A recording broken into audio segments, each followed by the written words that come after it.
sessions. I've had a really great time being here in DC. And again, just as a reminder, Heather Tanana, I'm with Universal Access to Clean Water for Tribal Communities. My partner here, Chris. Yeah, I'm Chris Freimund. I'm with Water for People. Yeah, all right. Well, before we dive into the challenges and the solutions and the breakouts, just wanted to gauge how you felt about the last couple of days. Was there a session you really liked? Is there a key takeaway that you found really interesting? Just anyone have some thoughts about how the last couple of days went? Great. Great. Yeah. Brilliant. Really good. Oh, good. That's also very good. Is there anything that you think like you wish had been covered but wasn't? Or a discussion you felt like we missed in the different sessions? Anyone? Or pretty comprehensive? I think more community voices would have been great. I know there's a lot of folks here that work in the sector that have worked directly with communities that can validate their voices to these tables. It would be great for the next convening to have, more folks directly connected. Awesome. Yeah, I'll add to that. I think it would have been helpful from like a federal agency, really understanding all the communities in the room and what each one, what their needs are, so that we can like have just like a very focused, like solution-driven conversation. That would have been helpful. From my perspective, if we had an overview of laws and regulations, region-specific or Arizona-specific, for example, I'm from Arizona or the Four Corners, just so that we know, because also the other portion that was missing for me was preparing for what we're doing next. Like we talked this morning, what are we even, because I do believe there's a lot of power here. And maybe preparing us even better on what's coming up next. Thank you. Yeah, thank you. Yeah. I'll also say, I think from the Fed side, trying to figure out all the different funding pots and more so what doesn't apply here and what maybe does apply here. Maybe that would be a really useful tool to present, because I know IHS touched on it like super fast, but having maybe a more in-depth conversation where then like it's more question and answer. Yeah. Awesome. Any other? Yeah. I was going to say, add on to that, the MOAs between different federal agencies, there's interior, from the top, but it would be good to have DOR here, USDA, and IHS, and all working together and helping us, kind of explain what you're saying. How do you put all these funding costs together to help address the issue, and what doesn't work in this, kind of a one-stop shop? Yeah, totally. Awesome. Thank you. So happy to answer any questions. Yeah. Great. That's exactly what we're hoping for. So the whole point of this week. And so, great. Well, those are all really good suggestions, and we'll really take it into thought as we build out more things. And also, as we're thinking about this region, and part of what we're going to go into today are what are solutions that we can have, and some of these things are things that we as a group in this room can do within our region, right? What are the funding pots? What are the communities represented here, and what are their needs? Those kinds of discussions or lists or whatever it is that we want to create as an output or as a solution that would be helpful for all of you is really the goal of us being here together. Yeah, and so that's what we're trying to do and wrap up here and hopefully be time efficient, because I know a lot of people are headed to the Hill. Last session, we had really focused in on what the existing challenges are for our region, and so we put that up again here for you to see. And what we'd like now in your tables for you to do is look at the needs, the challenges we had identified. If we're missing some that's up here, you can still address it. Don't feel like you're stuck to this list here. But then take that next step, right? And you had already brainstormed a little bit about what existing work is happening, potential solutions, because we want to match up our challenges with, okay, what are we going to do to try and address some of these historical inequities, make sure we're protecting data sovereignty, and really identify those concrete like suggestions and as potentials for this group here, right? Both regionally as well as nationally, right? Do we need to start an advocacy campaign or some kind of programmatic networking? Just what can we do, concrete actions and suggestions, and how can Vessel support that? So that's kind of the next thing we'd love for our groups to discuss, and we'll give you, some time as, let's see, I'm just trying to look here, maybe like 15, 20 minutes so that then we have enough time, like we don't run out like last time, to identify them and write it down. Yeah. Yeah. All right, and I'll, I don't know, maybe I'll pass around. We'll get one of these big Post-its to each group and you can just write it and then we can post them up. All right. Perfect. Yeah, great. So we'll break out while she's passing those around. I'll follow with some markers.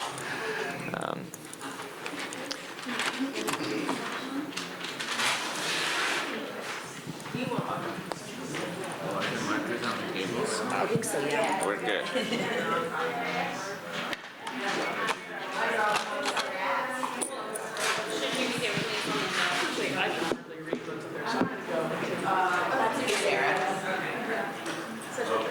The purple pen and all the rest.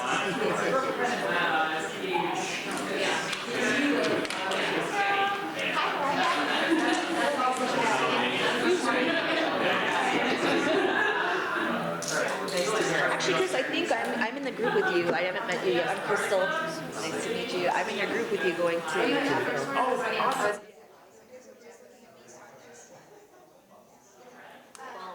you. Okay, great.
Okay, we'll do 5 more minutes and then we'll come back as a whole group. 5 minutes.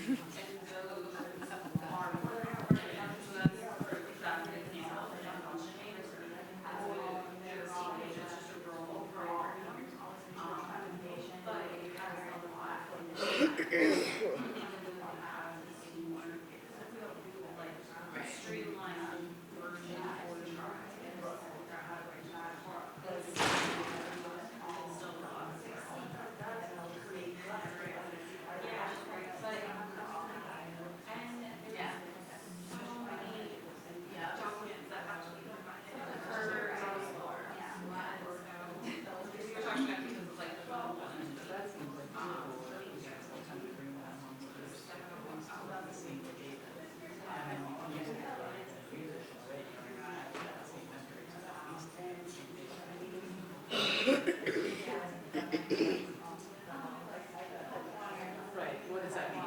Yeah, right, but really, what's it mean? Like literally.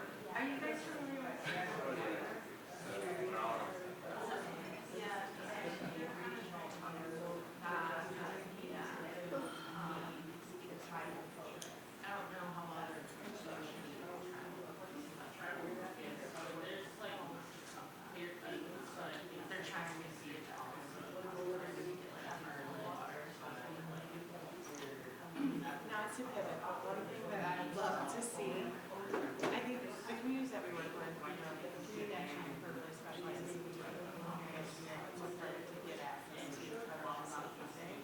And as part of that, we do an alternatives analysis and look at, what are your options? And regionalization is usually on the table unless the community is really far from utility and it's just not a and oftentimes it's the most costly because from a capital perspective, even if there's a very small percent loan, it's going to work for the communities from that loan. And therefore it is, decentralized or some small community system. And then basically like rates are astronomical.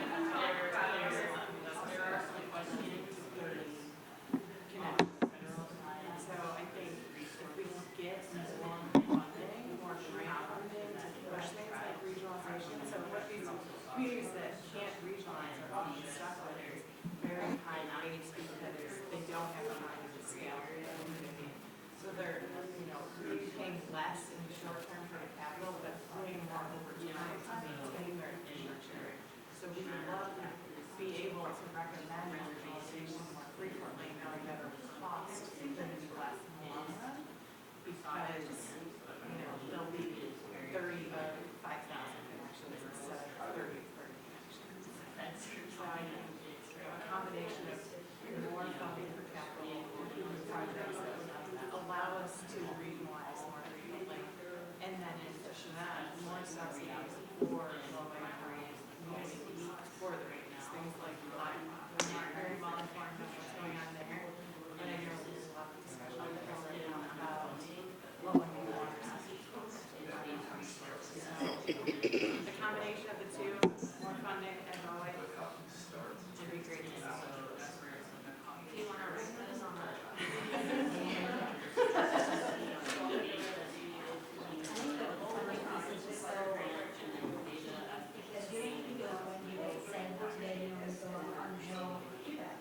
We need to make sure that we're enforcing, we need to continue to establish what's going to happen. So it's not there right now, even 5 years, and if we don't have the continued right now, that is going to be more detrimental than having this funding. And I just fear personally that that's what's going to happen.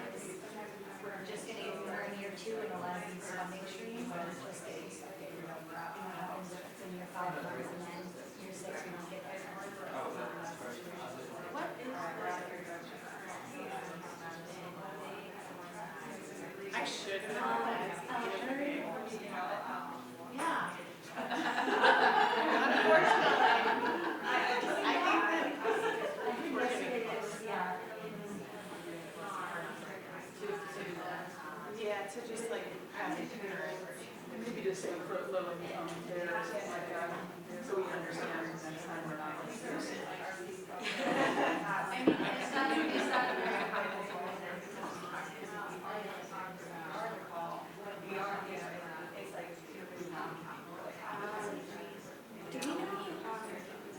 Sorry, Laura, I think you're on.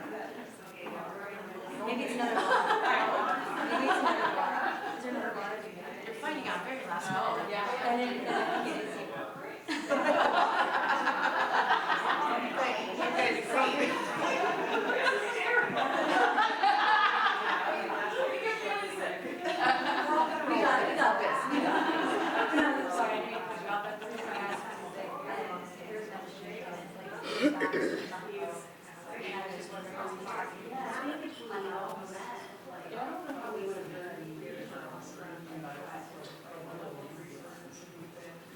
Maybe they can.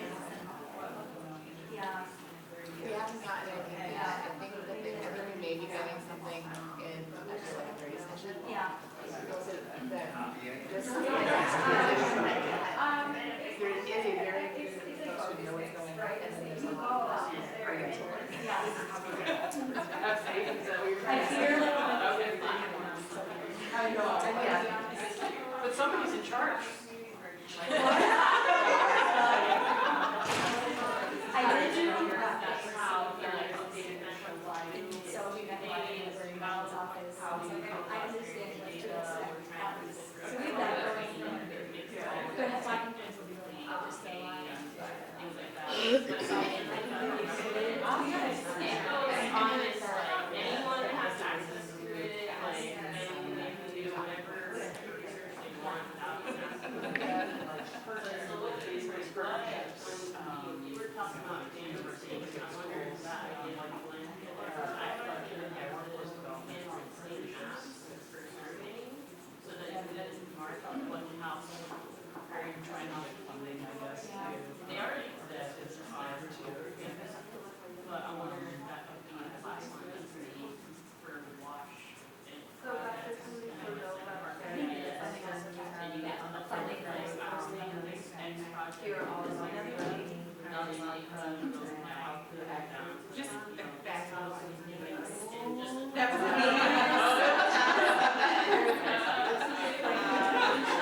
I saw it. The second grader.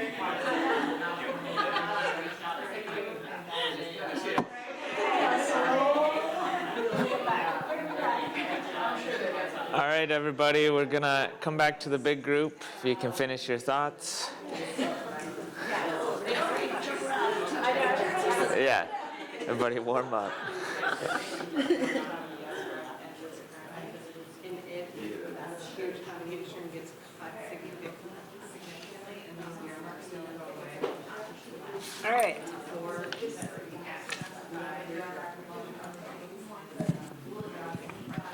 Do you wanna take some notes? Yeah, do they write it down? Only one group did.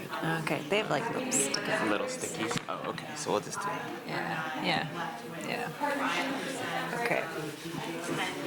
All right, so we'll go ahead and come back because we do want update everyone who's going to the Hill will go over into where we had the plenaries, and they'll divide out over there, and you have to be there by 11:20. So we figured we'd take our next kind of 15 minutes here, 20 minutes, and then give people a little time in between. That's our goal.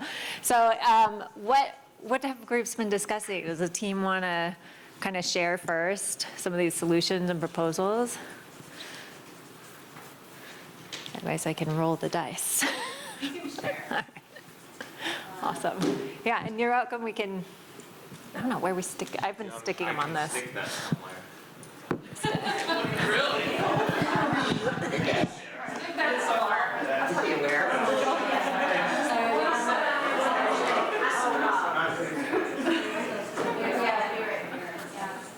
There you go, make it look like we really did screw it up and get All right, there you go. There we go.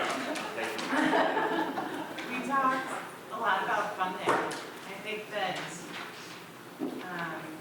there's never enough money from a capital improvement perspective to really help communities achieve the infrastructure solutions that they need. In addition to to that, rates are incredibly affordable. I think that we oftentimes think of projects as just that initial capital influx, which is oftentimes the simplest piece of the puzzle. It's the long-term operational maintenance and managerial costs that can drive a utility into the ground. All right, pause. More funding, are we talking like state government, federal government? All of the above. And then what program, like existing programs, do we need new programs to be created? I think, So we talked about LIHWAP. Yeah. And needing to institutionalize LIHWAP the way LIHEAP is. I mean, I think that's a pretty straightforward, basic one that could be advocated for. I always mix it up, but it's L. It's at the bottom of the. There we go. Oh, thank you. I don't know if that's the correct It's- spelling of it's- the act. it's- Water and housing. I think there's an H after It's W. LIHWA. Yeah. It's, Low-income housing. Low-income household water Household. assistance program. And then we just talked about, just feeding off of what Wendy said today, ensuring that all the funding that is out there now becomes a regular funding stream. That Bill isn't just this historic investment that in 5 years, all the work that we're starting, we're not gonna have the funds to continue. Does anyone in here know the, like, today's status on LIHWAP by any chance? Is anyone a LIHWAP expert in here? There's two people here that were talking about it yesterday. I can see it. There's three people on the other side of the water security. And that's it. it didn't sound good, right? Yeah. It didn't seem like it would get, last I heard, it was like, it's not looking good, does it? Maybe kind of a reauthorization or. Right. And we were talking about maybe reauthorizing the Policy policy. Huh? Why not try? I mean, this is like the USDA funding, we're trying to get the farm bill. The farm bill became a big Cluster. So the regionalization piece up there, though, was the concept that, we are funding some of the things that are more Yeah. decentralized, but of Yeah. course then that leads to O&M problems that people can't afford, like you're saying, these, 30 people paying for, 30 connections on a small system, rates way too high, can't do it. And so really pushing to have funding to get to that regionalization, even if it is way more expensive up front, it is much more affordable longer term to keep in place because the O&M is spread over many more people rather than just that 30 or whatever. So the concept of really trying to push the funding towards regionalization where it's doable. Okay, and as a group, how can we get to more funding or these kinds of things, or how can Vessel support this group? Is it through, bringing funders together to answer questions, or advocating to, I don't know, make the barrier to access those funds a little less, alleviate those things? How do we get from just the need for more funding to actually having more funding for us, And, I'm gonna take it to the hill this afternoon. yeah, there we go. How many groups here are able to do lobbying for their organizations? And then others are like, have these restrictions? Right? And- So maybe this kind of partner identification of who can do lobbying, and so that the groups that can get their position statements or data or reports over to those that can. I think also for that is a regional report about rates and about the current infrastructure and looking at the economic impact, because as we all know, the financial impact, when you put it in those big numbers, you get the lobbying that's like gasoline fire. Yeah.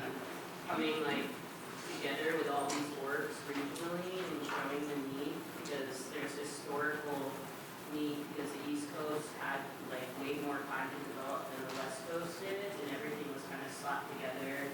The amount of tribes, Seneca regions, Flagstaff is now the most expensive city in Arizona, and the reason why they got water infrastructure was because of the train, because Roosevelt literally was one of the few presidents that pitched, come out and tour Navajo Nation and Hopi tribe. It's so fun to see the snake dance. And the reason why Flagstaff got that infrastructure even before Clean Water Act, State Drinking Water Act was out, was literally because of trade bonds. So there's cities that have grown and flourished on the backs of Native Americans. So I think putting it in quantifiable numbers and coming together and having that, obviously talking about data sovereignty, but incorporating tribes too, will have this report really solidify what it means. To that point, there is a report from Circle Group on the national water rates around the country. It's really enlightening and shows you how expensive water actually is in different areas. Now, I'm sure there's a lot of communities that are not included, but that might be a good foundation to utilize as a reference and something that can be created for indigenous communities around the country as well. Yeah. Does Sticky still have that list of, I thought it was a list of organizations who are in the wash sector? I wonder if there's a centralized database on wash-related debt, you know? Yeah. Yeah. Right, on their website? It is on their Mhm. website. It's broken up by regions. I guess US just printing that out. Take it to the bill today, then.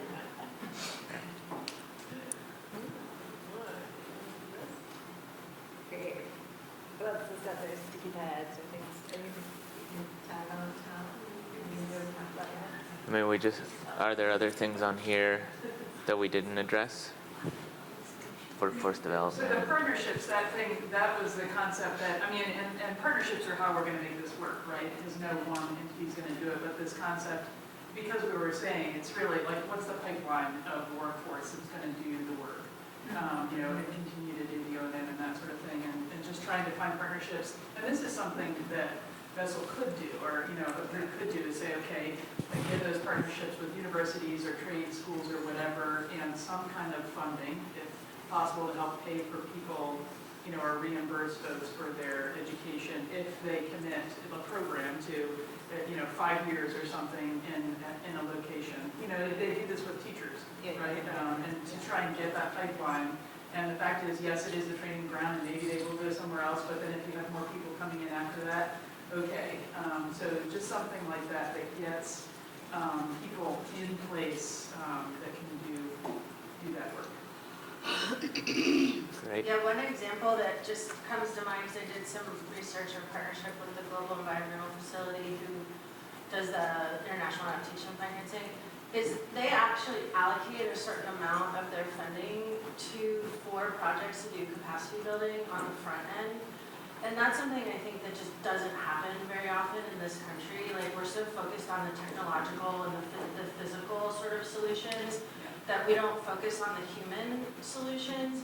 And so capacity building is everything from training to having the time to have the meetings that need to be had. And they give them, like, you know, a year, even more sometimes, to be able to do that. So just like sort of changing the culture around that, advocating for that type of focus, I think is really needed in this country, because we talk about how there's capacity constraints and capacity limitations, especially for these like rural communities, disadvantaged communities that don't have power, and then we throw all this money at them and expect them to just be able to magically create infrastructure, you know, and it just doesn't work that way. So just like putting more focus and actual funding towards that is really necessary. And there are examples. The Jeff is a great example, the Global Environmental Facility. They do it all over the world, in countries all over the world, through implementing organizations who work directly with the communities to really help them build their capacity.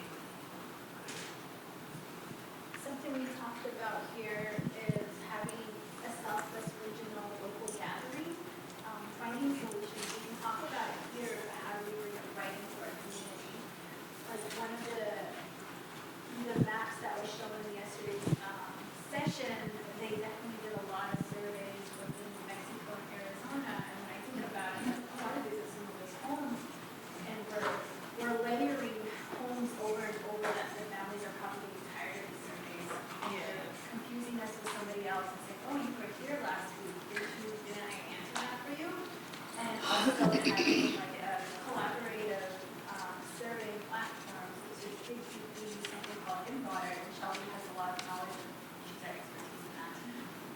And then we can, I mean, that's one of the greatest things that we can do is, even though we're working in Peru, Navajo Mountain, and Delcon, and if there's a partnering or a home that's right in between, we're able to say, oh, so we only did a survey there because we see it there, instead of like doing another survey and working with the other nonprofit organizations. My dream is to have a Navajo Nation for Southwest Wash Community at Twin Arrows in Pontiac. And then we all learn about who's doing what, so we understand like, okay, that's something we can't do, but let me hand you over to Red Feather. They do exactly what you need. And things like that. Because I think that's something that we're not collaborating and communicating on. And that's where the community in general just get frustrated. Ask my mom, she's like tired of people knocking on her door, and she's like, I already talked to you guys, but you're confusing them with somebody else. I love that idea, yeah. So how's the WhatsApp going? I'll just talk a little bit more about the better data we had up there. We also talked about how we're all collecting different metrics, and we all have different definitions for different things. So when we say like, oh, we're collecting pipe water, so we can have, if we do share data, and I feel like when we do share data, it's an aggregate to protect the people we serve and protect our communities we serve. But having access to people that are doing very similar work in our areas, that we like, can we share or can we see what you're doing? Because it is hard when we're overlap so heavily, and we're like, oh, we work in that same community. I'm mapping out the same thing you just did, geospatial analysis on, which like, can I see that analysis? Can we work together in any of those ways? It's like, oh, well, there's so much tape around those data as well. So it's kind of like, how can we partner and how can we get on the same page and collect the same metrics, if not the same data? If one day we do get to a huge federal data repository, how can we mesh all that data together? Yeah. Would it be helpful to have like a data framework or monitoring framework that all of us agreed to use in those types of surveys, or like something that this group could all say, oh yeah, our organizations will all use these, agreed upon metrics? Yeah, and then that are sensitive to the area, but also something that we could share that doesn't cause that overlap or that repeated surveying. Yeah. And just a note, like one thing we're looking at is the HI scales for international data that work really well in international programs, and trying to adapt those metrics as well, working in the program areas we have. Oh, go. Sorry. I just wanted to pause on the data subject, this really to bring back data sovereignty issue as well. Yeah. When you're developing these frameworks, vessels should be very conscientious about the ownership of the data, especially in tribal communities, and the buy-in from the community, and who owns the data and why is the data collected and how it's collected. Yeah, very great point. When you're working on this, you have. Yeah. Natalie, you were saying something? Yeah, I was going to add to the data. I think that the database that Dig Deep started with, the WASH players, is great. And I think a model, something like that with all of the data that is out there.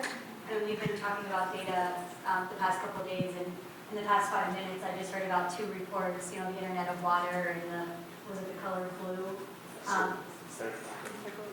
Yes, the circle blue, that I didn't know about. And so it would just be great to have all of that consolidated somewhere that you can search the information that is already out there. So like a repository of all the different reports we produce as a region, not just like the data, but who is writing these and where can you access the actual report itself. Cool. So I'll just throw another example out there. I think I brought this up last year when we were here in DC, which is drought.gov, the National Integrated Drought Information System. It's just something to think about that this community could possibly advocate for. So that was congressionally mandated with the U.S. Drought Whatever Act in, I forget when it was, in the 90s. And basically it created this whole organization and internet-based data site that sits in NOAA, and it's all the drought-related data projects, yada, yada, yada. They have a whole, group within NOAA that manages this. So it's something to think about because that type of thing can be advocated for at the Hill and, created through a congressional act if there was some sort of, wash.gov or whatever it is. But it's just something to think about and something people might check out. It's drought.gov. Just throwing that out there. Great, thank you. I saw a couple hands over here, so please jump in, you two. I was just gonna plug EPA's Rural Small Tribal Technical Assistance Grant. I believe somebody from over there was talking about capacity building. So those grantees are able to do workforce trainings either in person or remotely or regionally. So if you want to, just mention that later today, maybe ask for more money, that would be great because it does serve that purpose. And it can also help communities and tribes to fill out funding applications and do, basically, everything. So I think we're definitely to, this is Davy's, brainchild, so it's the second, operating business in a way, although it's nonprofit. So this is a challenge back to y'all to utilize your strengths and empower community members to go from employee to employer so that there are more connections and economic empowerment within the community, because that is the brain drain, right? Is that there's a bunch of workforce development and training, and there's people who want to do it, but there is a step that one has to take to go from employee to employer. And a lot of the things with the strain is that with entrepreneurship, you kind of have to be okay with that gray area of not receiving income. But when we're talking about, under-resourced communities, part of the resource is the money. So how many times in my life have I'm not movie, but how many times in my life I've been stressed about money and just got a job because why think about something else? I just know that I need to, make payments and stuff, right? That's the reality. And that's the biggest obstacle going from employee to employer is that wait period. So I think Dig Deep has shown that now you're Dig Deep and Vessel is what Dig Deep is overseeing in reality. So you're making these nonprofits, so then to empower and do workshops and train community members that want to, that have the skill sets, but then I think also giving them economic, support to then get the business going would be the one thing, because then there's not a brain drain, especially with a Hopi or a Navajo Nation of going to Flag or Winslow to get a job and then doing, volunteer service with those skill sets on the weekends or during the weekday, Red Feathers economically supporting, I just found out an individual who's doing stuff like that because they can do that now, but then there's that empowerment piece because then they can be the leader for the next generation and have them housed at home in a job, not having to go to Flag or Winslow or Page for these opportunities. Be able to, once the training's done, get a job now. Yeah, that's really a great point. Yeah, we spoke quite a bit during our session about the access to funding and the challenges with actually obtaining funding due to capacity. And if you think about the process in order to obtain this funding, it's no different if you're in a major metropolitan city versus in your, a disadvantaged or rural community with less than 1,000 people, as we heard about this morning in the opening session. It might only have 2 employees or less employees or no employees or no water district. And yet the process in order to obtain those funds is the exact same. That is the problem. There needs to be a process in which these communities, it's recognized that they don't have that capacity, and therefore the access and the process in order to access those funds becomes simplified for them. And maybe that means that there needs to be a map of these communities that's identified in which they meet a certain criteria that reduces those restrictions or those requirements on accessing that funding. And then possibly more funding may not be necessary because it's really an access issue to the funding due to the process necessary in order to get there today. I don't know what that means from Vessel's perspective as far as what you can do advocating for an alternative process, reducing requirements for specific disadvantaged rural communities that meet a certain low-income criteria or something like that. On that point and on the more funding, I mean, the like highest level things that I would say to a representative when I'm in their offices or when I to Colorado representatives is invest in we were talking about more funding, invest in human capital, please, building trust in communities, building capacity. It's not just a couple of them that have 2 employees, 0 employees, it's 85% of the public water utilities in this country, 85% of them. And invest in O&M funding is like a really hot topic right now, and there's like a lot of conversations happening, getting like attention from government officials around O&M funding. How can we get flexible? And like holding out hope that might happen. So human infrastructure, O&M funding, and also grant. It's easy to say like more loans, more loans. Things are getting more expensive. We also need that funding in the form of more grants. Great. I hate to cut us totally short. We've got about 10 minutes till those that are going to the Advocacy Day need to be in the plenary session. So we can keep talking for those 10 minutes, but if anyone does want to break beforehand, we can also, Yeah, so if you need to sneak out, feel free to sneak out. But the big thing is, if it's not clear, Vessel convened this, and like, I don't work for Vessel, Chris is the person guy helping, but like, they're not planning an annual gathering right now, right? Like, there's nothing planned. And these regional groups are supposed to go back and say, we want to do this, will you give us excess support? And so if there are things you want, you have to communicate that we haven't, or you want to share right now, that's really what, as a facilitator, we want to get back to Vessel.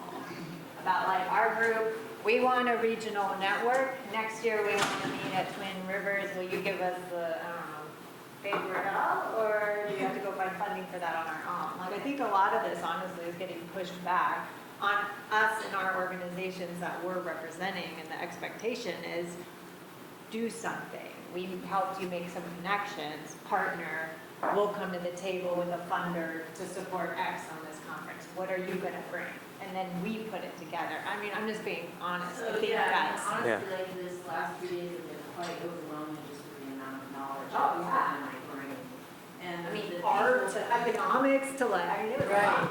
Yeah. So, I would like to see that exactly, like, throw some funding our way so I can meet with the people that I just met at the table this morning.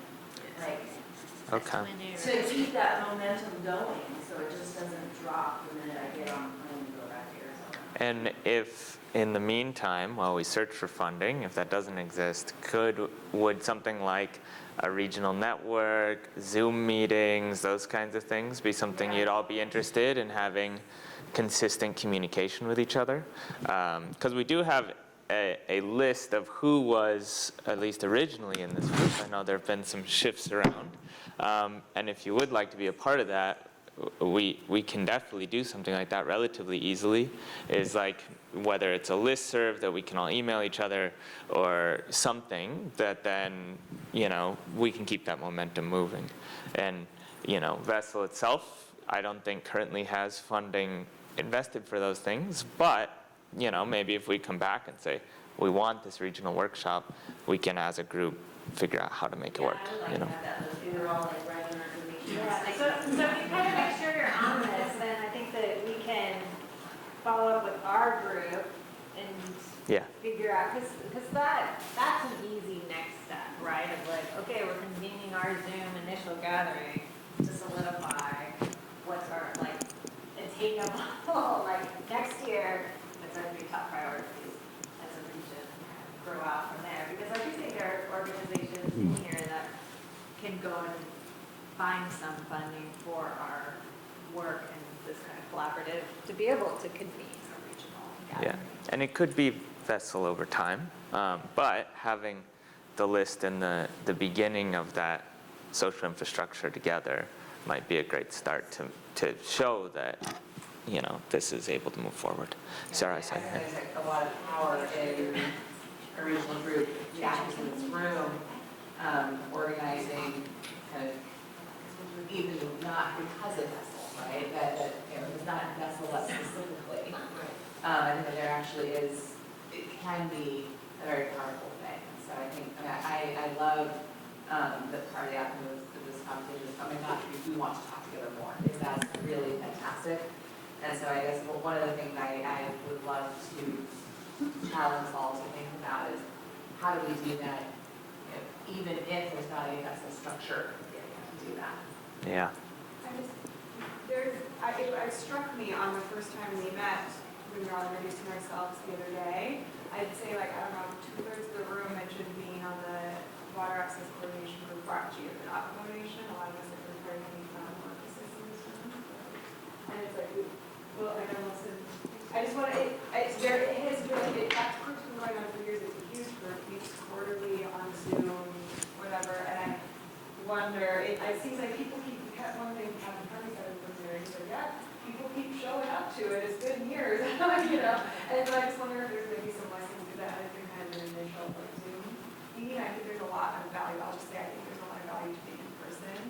But I don't know if, you know, we can think about how that virtual convening of nomination efforts has been successful and ways that we might want to make sure that we convene ourselves to be even more effective at those meetings and able to be regional convening a little bit. I mean, I would say, well, one person and I think people are being their partners, and that's why he's bigger, but I think we need that in person. And I'd say that, you know, reaching out to local regional associations like rural communities, like, you know, the LEFTEC-based or WEP-based associations, Pacific Northwest is one of them, but there's water associations in every single region, as well as rural community associations in each region. And getting some footing in there to get the message out in those communities is another way to expand the base of communication. Yeah, really great point. That's something Vessel can do, obviously reaching out to all those regional, you know, partner type organizations. Yeah. So assuming Vessel has money, right, or access to money, has state funding or management entities that can receive funding to support homeowners that have septic needs, so that then they can help like break down the full cost into manageable chunks. They can become responsible for the O&M and maybe like, you know, it's been done in other areas of the country, but I think that could definitely, that would just kind of help alleviate some of the burden that is put directly on the homeowners. Yeah. No, that's great. And I think when we, in the future, do convene this group, whether it's virtual or however we do it, we can say these are the 3 priorities, and it's, you know, we want to have this data connection, and we want to talk about funding, and maybe we bring in a bunch of funders and talk about the barriers to it, or I don't know. So there's different ways we can take those main topics as a group and then move to the next step. I do need to cut us short because I need to run over to the other room as well.